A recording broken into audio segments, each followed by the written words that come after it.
स्वागत है आपका न्यूज 69 में। मैं हूं आपके साथ अंकिता और बढ़ते हैं इस वक्त की बड़ी खबर की ओर। मध्य प्रदेश विधानसभा चुनाव को लेकर भारतीय जनता पार्टी किसी भी प्रकार की कमी कोसी बरतने के लिए तैयार नहीं है। वहीं भारतीय जनता युवा मोर्चा के द्वारा भारतीय जनता पार्टी की सरकार की विकास और जनहित की योजनाओं को लेकर बूथ विजय संकल्प यात्रा 13, 14 और 15 नवम्बर को भारतीय जनता युवा मोर्चा के द्वारा पूरे मध्य प्रदेश के प्रत्येक बूथ में निकाली जाएगी, जहां भारतीय जनता युवा मोर्चा के प्रदेश अध्यक्ष वैभव पवार पत्रकार वार्ता के माध्यम से बताया कि मध्य प्रदेश की 230 विधानसभा में भारतीय जनता युवा मोर्चा के कार्यकर्ता सरकार की विकास और जनहित योजनाओं को लेकर जनता के बीच में जा रहे हैं। जनता का भरपूर आशीर्वाद भारतीय जनता पार्टी को मध्य प्रदेश की 230 विधानसभा सीटों पर मिल रहा है, जहां भारतीय जनता युवा मोर्चा का प्रत्येक कार्यकर्ता अपने अपने मंडल और बूथों में कार्य कर रहा है। वहीं प्रत्याशियों के साथ जनसंपर्क में भी भारतीय जनता युवा मोर्चा का कार्यकर्ता पर चढ़कर भाग ले रहा है। वहीं मध्य प्रदेश में युवाओं को भारतीय जनता पार्टी और सरकार की योजनाओं के बारे में जानकारी भारतीय जनता युवा मोर्चा के कार्यकर्ताओं के द्वारा दी जा रही है। वहीं भारतीय जनता युवा मोर्चा के द्वारा 13, 14 और 15 नवंबर को बूथ विजय संकल्प यात्रा पूरे मध्य प्रदेश में निकाली जाएगी, जहां भारतीय जनता युवा मोर्चा के कार्यकर्ता बाइक रैली के माध्यम से प्रत्येक बूथों में जाएंगे। वहीं भारतीय जनता युवा मोर्चा के राष्ट्रीय अध्यक्ष तेजस्वी सूर्या भी 14 नवंबर को उज्जैन संभाग के प्रवास पर रहेंगे। वहीं भारतीय जनता युवा मोर्चा का कार्यकर्ता युवाओं को भारतीय जनता युवा मोर्चा से जोड़ने का कार्य कर रहा है। जबलपुर से न्यूज 69 के लिए वाजिद खान की रिपोर्ट। बनवाना ही है, उसको अपना किया हुआ काम बताते हैं। ऐसा झूठ और भ्रम के आधार पे कांग्रेस पुनः जनता के बीच में जा रही है, लेकिन मैं पूर्ण विश्वास के साथ मुझे यह बात प्रतीत होती है कि आने वाले समय में जब 17 तारीख को मतदान होगा तो इस बात का फैसला होगा और भारतीय जनता पार्टी इस बार पुनः अपनी सरकार प्रचंड बहुमत के साथ मध्य प्रदेश में बनाएगी। भारतीय जनता पार्टी ने जिस प्रकार से काम किए हैं, जिस प्रकार के विकास के काम है, आम जन कल्याणकारी योजनाएं, लाडली बहना योजना, जिसको लेकर लगातार कांग्रेस भ्रम फैलाती रही। कांग्रेस ने चुनाव आयोग में हलफनामा देने का काम किया कि ये चुनाव को प्रभावित कर रही है, इस राशि को रोकना चाहिए। जो लोग आज से ये बात कर रहे हैं कि इस राशि को रोकना चाहिए, जब ये लोग यदि धोखे से सरकार में होंगे तो मैं पूरे विश्वास के साथ कहता हूं कि कांग्रेस इस योजना को बंद करने का काम करेगी। अभी राहुल गांधी आए थे जबलपुर में। राहुल गांधी जी के सामने आचार्य विद्यासागर महाराज की फोटो को लेकर एक प्रत्याशी उपस्थित हुए। राहुल गांधी ने उस फोटो की तरफ भी नहीं देखा और उस फोटो को बहुत जल्दी पीछे कर दिया। वहीं देश के प्रधानमंत्री आदरणीय नरेंद्र मोदी जी हैं, जो अपने व्यस्ततम शेड्यूल में से समय निकालकर आचार्य विद्यासागर जी का आशीर्वाद लेने के लिए जाते हैं। और वहीं कांग्रेस के लोग हैं जो केवल फोटो दिखाकर वोट लेने की राजनीति करना चाहते हैं। इसलिए मुझे लगता है कि इस बात का जवाब जनता अपना मतदान करके आने वाली 17 तारीख को देगी और भारतीय जनता पार्टी की सरकार पुनः मध्य प्रदेश में बनेगी। बहुत बहुत धन्यवाद। यहाँ उपस्थित सभी पत्रकार साथियों का बहुत बहुत अभिनंदन करता हूँ। आज इस पत्रकार वार्ता में हम लोगों के बीच अभी मेरे पूर्व आपके बीच परिचय कर रहे हैं, ऐसे हमारे समाज मीडिया प्रभारी आदरणीय गोलू तिवारी जी, युवा मोर्चा के प्रदेश उपाध्यक्ष भाई शिवम तिवारी जी, युवा मोर्चा के हमारे महानगर के जिलाध्यक्ष योगेंद्र सिंह ठाकुर जी और साथ ही साथ हमारे प्रदेश कार्यकारिणी के सदस्य हरीश ठाकुर जी, उत्तर मध्य विधानसभा से प्रभारी और जिले के महामंत्री भाई ईशान नायक जी और सभी पत्रकार। भारतीय जनता युवा मोर्चा के परिप्रेक्ष्य में आप लोगों के बीच बात करने के लिए उपस्थित हुआ। संगठनात्मक दृष्टिकोणों को लेकर भारतीय जनता युवा मोर्चा लगातार भारतीय जनता पार्टी के किए हुए विकास कामों को लेकर नीचे तक जा रहा है।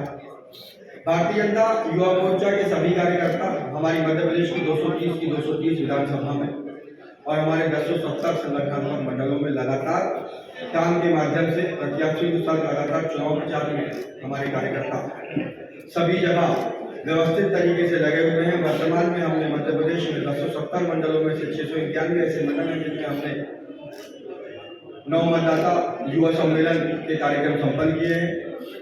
इसके बाद आगामी समय में हम बूथ विजय संकल्प यात्रा 13, 14, 15 ऐसे 3 दिनों में भारतीय जनता युवा मोर्चा के साथ ही मध्य प्रदेश में आने वाले सभी 74,000 बूथों पर बूथ विजय संकल्प यात्रा लेकर निकलेगा, ताकि भारतीय जनता पार्टी के किए हुए विकास काम और सरकार ने जो मध्य प्रदेश को विकास के रास्ते पर आगे बढ़ाया है, उन सारी बातों से आम जनमानस को अवगत कराया जा सके।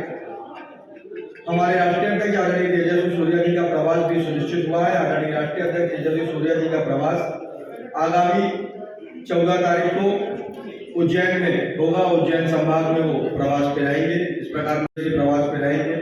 भारतीय जनता पार्टी विकास के आधार पे इस चुनाव में नीचे तक जाने का प्रयास कर रही है और जो लगातार जन कल्याणकारी योजनाएं हैं उनका प्रतिशत मुझे ऐसा प्रतीत होता है।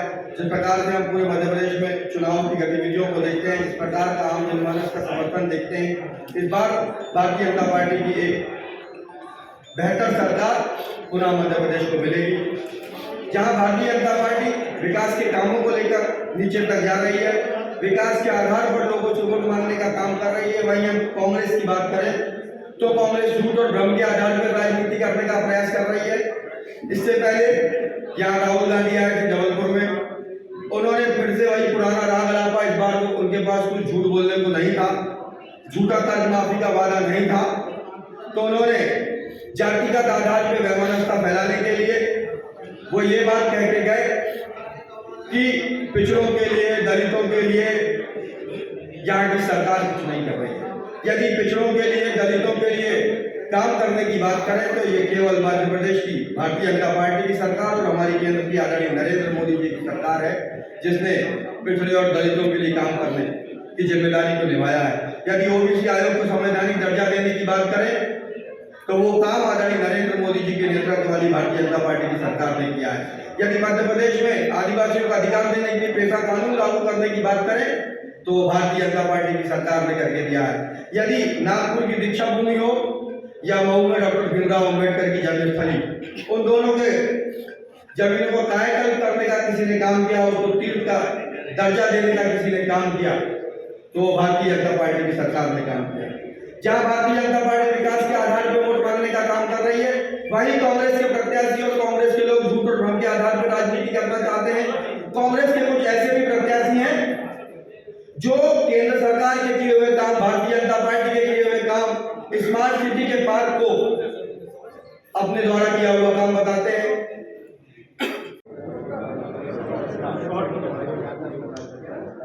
भारतीय जनता युवा मोर्चा मध्य प्रदेश में लगातार आम जनमानस के बीच में जाकर भारतीय जनता पार्टी के विचार से जोड़ने का काम कर रहा है। 230 की 230 विधानसभा क्षेत्रों में और हमारे 170 मंडलों में हमारे युवा साथी प्रत्याशी के साथ लगातार प्रचार प्रसार के अभियान में लगातार लगे हुए हैं। यदि हम मध्य प्रदेश की बात करें तो मध्य प्रदेश में 170 में से 691 ऐसे मंडल हैं जहाँ पे हमने नवमतदाता युवा सम्मेलन के कार्यक्रम संपन्न किए हैं और आगामी आने वाले समय में बाकी के जो बचे हुए मंडल हैं उनमें भी ये सारे कार्यक्रम संपन्न होंगे। बूथ विजय संकल्प यात्रा लेकर भारतीय जनता युवा मोर्चा 13, 14 और 15 तारीख को अपने अपने बूथों पर युवा मोर्चा के साथी एक हाथ में भारतीय जनता पार्टी का झंडा लेकर बाइकों पर निकलेंगे। इस बूथ विजय संकल्प के माध्यम से हम आम जनमानस के बीच में जन जागृति लाने का काम करेंगे और भारतीय जनता पार्टी के पक्ष में मतदान करने के लिए लोगों को प्रेरित करने का काम भारतीय जनता युवा मोर्चा करेगा। युवा मोर्चा लगातार आम जनमानस के बीच में जाकर भारतीय जनता पार्टी के विकास के कामों से जोड़ने के लिए लगातार काम कर रहा है। आगामी 14 तारीख को आदरणीय राष्ट्रीय अध्यक्ष तेजस्वी सूर्या जी का मध्य प्रदेश में प्रवास सुनिश्चित हुआ है। वो मध्य प्रदेश में उज्जैन संभाग के दौरे पर रहेंगे। इस प्रकार लगातार युवा मोर्चा के साथी भारतीय जनता पार्टी की सरकार बनाने के लिए प्रतिबद्धता के साथ आम जनमानस के बीच में जाकर काम कर रहे हैं और मुझे ऐसा प्रतीत होता है कि इन सारी बातों से प्रभावित होकर आज बड़ी संख्या में हमारे नवमतदाता और युवा साथी भारतीय जनता पार्टी से जुड़ने का काम कर रहे हैं। इस खबर पर आपकी क्या है राय, हमें कमेंट सेक्शन में जरूर बताएं। तब तक के लिए धन्यवाद।